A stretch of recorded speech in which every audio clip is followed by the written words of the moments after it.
Good morning বন্ধুরা, তোমরা সবাই কেমন আছো? আশা করি তোমরা সবাই খুব ভালো আছো।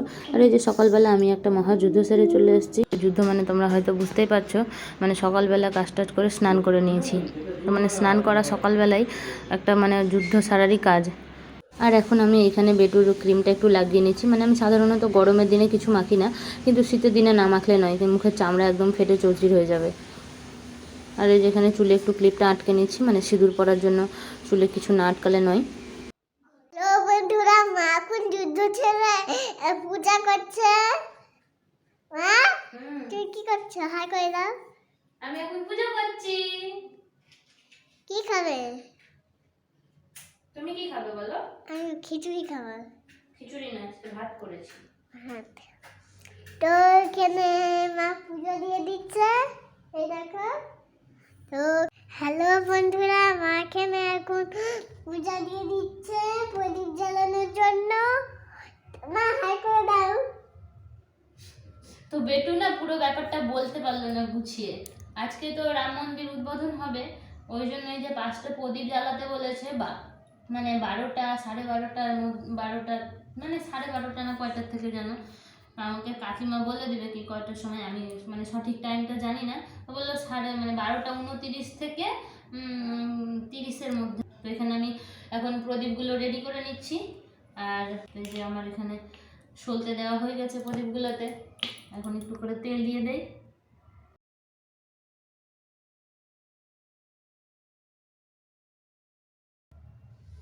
মানে ওই টাইমটাই আর কি ভগবান রামের প্রাণ প্রতিষ্ঠা হবে, ওই জন্য সবার মঙ্গল কামনা করি।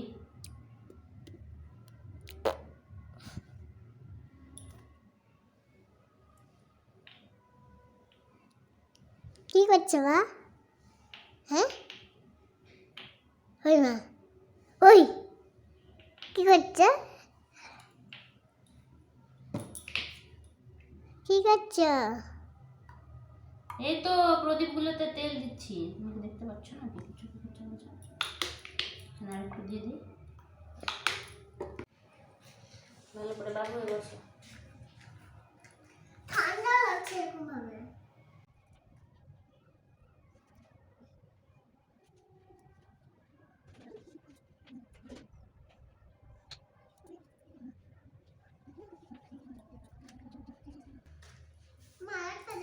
আমাদের 5টা প্রদীপ জ্বালানো হয়ে গেছে।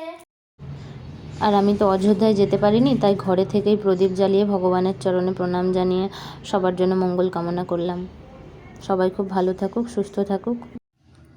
তো রাম মন্দির উদ্বোধনের উপলক্ষে আমরা এই যে আজকে ঘরে 5টা প্রদীপ জ্বালিয়েছি। আর এখান থেকেই ভগবান রামকে মানে তার চরণে ফুল দিয়েছি। তো বন্ধুরা, তোমাদের আগের ভ্লগেই বলেছিলাম আমাদের বাড়িতে 3জন অতিথি আসবে। তো 3জন না, মানে 2জন আসছে। আর এইখানে দেখো ভগবানের রামের ফটোতে মালা পরিয়েছে সবাই। আর যারা আসছে আমাদের বাড়ি, ওরা তো আমাদের বাড়ি প্রথম আসছে, তাই ওদেরকে আনতে আমি স্টেশনে যাচ্ছি, মানে আমাদের গোকুলপুর স্টেশনে। আর এখানে স্টেশনে এসে দেখলাম মানে এখানে কীর্তন হচ্ছে। তো স্টেশনে এখানে এক জায়গায় এই যে কালী মন্দির আর তার পাশে শিব মন্দির। তো সেই শিব মন্দির আর কালী মন্দিরের সামনে এখানে কীর্তন হচ্ছে। তো একটুখানি কীর্তন শুনে নিলাম, দাঁড়িয়ে দেখে নিলাম। তারপরে যে আমি আবার স্টেশনের দিকে উপরে উঠে যাচ্ছিলাম, তো আমি আবার সাইড থেকে দেখলাম এইখানে অনেকগুলো লুচি ভাজছে, তো মানে এগুলো প্রসাদ দেবে হয়তো।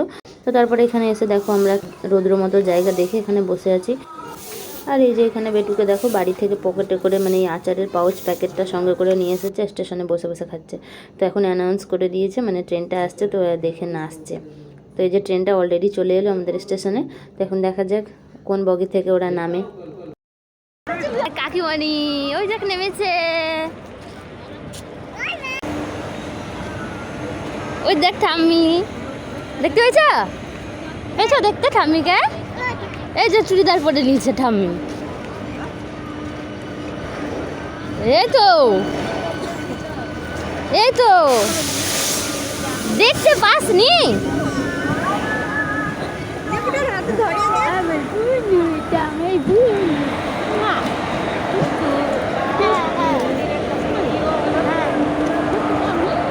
তো এই যে এখন ঠাম্মি বেটুকে কোলে নিয়ে নিয়েছে, তো চলো বাড়ি গিয়ে দেখাচ্ছে। আর এই যে এখানে এখন আমরা বাড়ি চলে এসেছি।